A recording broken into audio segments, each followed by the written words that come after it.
Hello everyone. आज का जो टॉपिक रहेगा वो केमिकल इक्वेशन रहेगा। इससे पहले हमने केमिकल रिएक्शन पढ़ा था। हमने ये देखा था कि केमिकल रिएक्शन में क्या हुआ था कि ये एक तरह की प्रोसेस थी जिसमें दो रिएक्टेंट या उससे ज़्यादा रिएक्टेंट मिलकर एक प्रोडक्ट हमें देते हैं। ठीक है, तो अब हम उसी केमिकल रिएक्शन को इक्वेशन की फॉर्म में लिखेंगे। तो केमिकल इक्वेशन क्या होती है? ये एक ऐसा रिप्रेजेंटेशन है केमिकल इक्वेशन में, एक ऐसा रिप्रेजेंटेशन है जिसमें हम किन्हीं सिंबल्स और फॉर्मूला की हेल्प से उस इक्वेशन को लिखते हैं।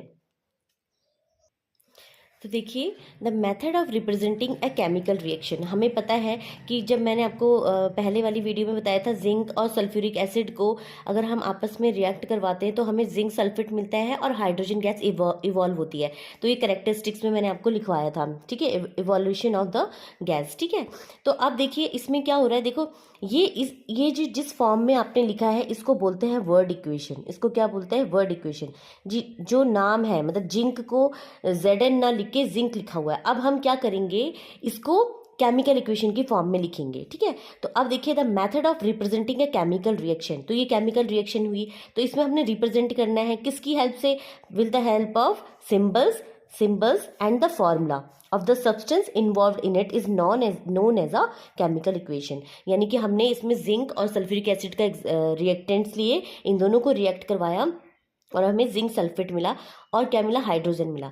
अब हमें ये देखना है कि जिंक का जो रिप्रेजेंटेशन है वो क्या है, जिंक का जो सिंबल है वो क्या है। तो सिंबल ऑफ जिंक, इसको डिनोट करते हैं Zn से। ठीक है, फॉर्मूला ऑफ, देखो जिंक हो गया, फॉर्मूला ऑफ सल्फ्यूरिक एसिड। तो देखिए, symbol of zinc is Zn, formula of sulphuric acid. अब देखिए, इसमें हाइड्रोजन भी है, सल्फर भी है, ऑक्सीजन भी है, तो इसको हम फॉर्मूला बोलेंगे जो मिलकर बनाएगा। तो सल्फ्यूरिक एसिड कैसे बनेगा? H2SO4 उससे मिलकर बनेगा। Formula of zinc sulphate ZnSO4 होगा। Formula of hydrogen H2। यानी कि इस वर्ड प्रॉब्लम को अगर हम इनमें पुट कर दें तो आपको केमिकल इक्वेशन मिल जाएगी। तो जिंक को लिख सकते हैं Zn, सल्फ्यूरिक एसिड को हम लिख सकते हैं H2SO4।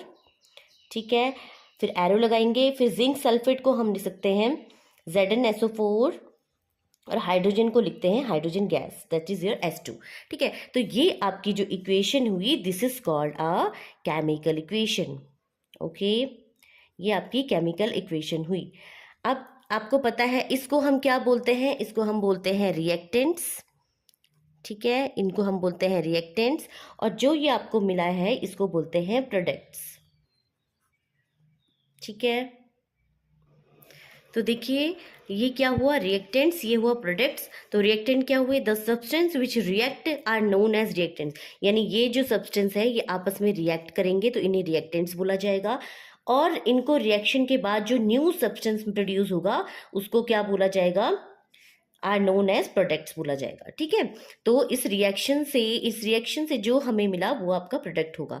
दूसरी चीज इसमें, it is always written on the left hand side. ठीक है, रिएक्टेंट्स हमेशा आपके लेफ्ट हैंड साइड लिखे जाएंगे और प्लस साइन के साथ लिखा जाएगा। मतलब जो भी आपके अलग अलग एलिमेंट्स हैं उनको, उनके बीच में प्लस साइन आएगा, और प्रोडक्ट में भी एक एरो साइन आएगा। उसके बाद आपका जो प्रोडक्ट है इनको भी क्या है? राइट हैंड साइड लिखा जाएगा विद प्लस साइन लिखा जाएगा। ठीक है, आई होप आपको ये लिखना आ गया होगा। और जो ये एरो है, ये जो एरो है वो क्या इंडिकेट करता है कि जो सब्सटेंस लेफ्ट हैंड साइड में लिखे हुए हैं उनका रिएक्शन करके जो आपको मिला है राइट हैंड साइड में, वो आपका क्या हो जाएगा? इक्वेशन हो जाएगी। ठीक है, इनको कंबाइन करके आपको जो मिलेगा वो ही तुम्हारा क्या होगा? प्रोडक्ट होगा। यानी कि एरो जो है ये बोलना चाह रहा है कि इनको अगर आप रिएक्ट करवाते हैं तो आपको जो मिलेगा वो प्रोडक्ट मिलेगा। आई होप आपको ये समझ में आया होगा।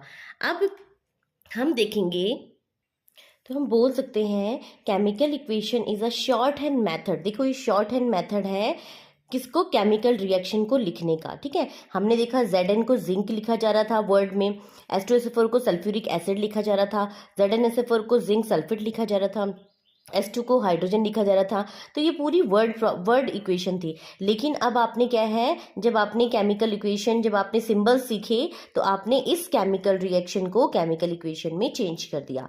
ठीक है, अब हमारे पास दो टाइप की इक्वेशंस होती हैं, एक होती है बैलेंस्ड इक्वेशन और दूसरी होती है अनबैलेंस्ड इक्वेशन। तो फर्स्ट पार्ट हमारा रहेगा बैलेंस्ड इक्वेशन। ठीक है, तो बैलेंस्ड वर्ड से ही आपको लग रहा है कि बैलेंस्ड होगी इक्वेशन। अब बैलेंस्ड कैसे होगी, किस लॉ को फॉलो करेगा, ये सब चीज़ें हम देखेंगे। ठीक है, तो हम एक एग्जाम्पल ले लेते हैं बैलेंस्ड इक्वेशन का, यही वाला एग्जाम्पल ले लेते हैं। जैसे कि एग्जाम्पल है, इसका एग्जाम्पल हम ले लेते हैं Zn zinc plus H2SO4 ZnSO4 plus S2।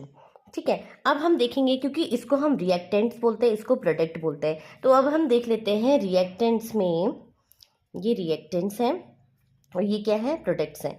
तो अब हम एक बार देखते हैं कि रिएक्टेंट में अगर हम Zn की बात करें तो रिएक्टेंट में Zn कितने हैं, एक है, तो रिएक्टेंट में एक लिख लो। यहाँ पे कितना है, एक है। ठीक है, अब हम H के देखते हैं। H के 2 मॉलिक्यूल्स हैं, हाइड्रोजन के 2 मॉलिक्यूल्स हैं। ठीक है, और इस हाइड्रोजन में भी 2 हैं। ठीक है, अब देखिए इस सल्फर में एक है, इस सल्फर में एक है और इस सल्फर में भी एक है। ऑक्सीजन की बात करते हैं, ऑक्सीजन में 4 एटम्स हैं और इस ऑक्सीजन में भी 4 एटम्स हैं।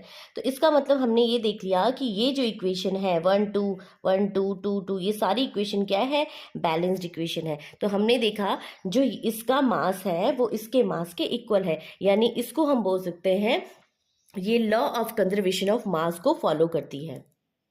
तो देखिए बैलेंस्ड इक्वेशन क्या होगी, it has an equal number of atoms of different elements in the reactants and products. हमने रिएक्टेंट्स में भी देखा Zn हाइड्रोजन, सल्फर और ऑक्सीजन के कितने एटम्स हैं, और प्रोडक्ट्स में भी हमने देखा। तो ये क्या है, इक्वल नंबर है। जब इक्वल आ जाएगा तो उसको हम बैलेंस्ड इक्वेशन बोलेंगे। ठीक है, अब हम इसमें देखेंगे अनबैलेंस्ड इक्वेशन। अब नाम से ही पता लग रहा है कि बैलेंस जो इक्वेशन है वो बैलेंस नहीं है। तो हम इसमें एग्जांपल ले लेते हैं। अगर हम हाइड्रोजन, देखो हमने हाइड्रोजन ले लिया, हाइड्रोजन और ऑक्सीजन को रिएक्ट करवाया तो हमको क्या मिलता है, वाटर मिलता है, यानी H2O मिलता है। अगर हम देखें तो अभी हम देखें ये रिएक्टेंट्स हुए, ठीक है, ये रिएक्टेंट्स है और ये आपके प्रोडक्ट हैं। ये जब इन दोनों ने रिएक्ट किया तो ये प्रोडक्ट मिला। अब हम देखते हैं हाइड्रोजन के कितने हैं, इसमें हाइड्रोजन के 2 हैं, इसमें भी हाइड्रोजन के 2 हैं। ऑक्सीजन के देखते हैं, ऑक्सीजन के कितने एटम्स हैं, ऑक्सीजन के 2 हैं, इसमें ऑक्सीजन का 1 है। अगर हम देखें, अगर इसको ऐड करें तो ये 4 हो जाएंगे, ये 3 हो जाएंगे। तो हम बोलेंगे ये इक्वेशन बैलेंस नहीं है, this is your unbalanced equation. तो हमने क्या देखा कि रिएक्टेंट के जो नंबर ऑफ एटम्स हैं और प्रोडक्ट के जो नंबर ऑफ एटम्स हैं आपस में इक्वल नहीं है, तो इनको हम अनबैलेंस्ड इक्वेशन बोलेंगे। आई होप आपको समझ में आ गया होगा। तो अनबैलेंस्ड इक्वेशन की क्या डेफिनेशन हुई, it has an unequal number of atoms. देखिए हमने देखा इसमें 4 एटम्स हैं ऑफ 1 और more elements in the reactants में 4 हैं और प्रोडक्ट में 3 हैं। तो हमने ये देखा ये आपस में इक्वल नहीं है, अनइक्वल है, तो इसी को हम क्या बोलेंगे, अनबैलेंस्ड इक्वेशन बोलेंगे। अब एक चीज़ और ध्यान रखनी चाहिए कि केमिकल इक्वेशन जो भी बनती है वो हमेशा law of conservation of mass को फॉलो करती है, तो इसको हमें बैलेंस करना पड़ेगा। अब नेक्स्ट क्लास में हम बैलेंसिंग ऑफ केमिकल इक्वेशन देखेंगे। Law of conservation of mass देख लेते हैं कि ये क्या बोलता है। Law of conservation of mass ये बोलता है matter can nether be created nor destroyed in chemical reaction. ठीक है, यानी कि जो भी केमिकल रिएक्शन हो रहा है इसमें अगर O के 2 एटम्स हैं तो यहाँ भी 2 ही एटम्स होने चाहिए। वो जो एक एटम है वो कहाँ गया, इसको बैलेंस करने के लिए हम आगे जो है बैलेंसिंग ऑफ केमिकल इक्वेशन सीखेंगे। आई होप आपको ये क्लास अच्छी लगी होगी। Thanks for watching.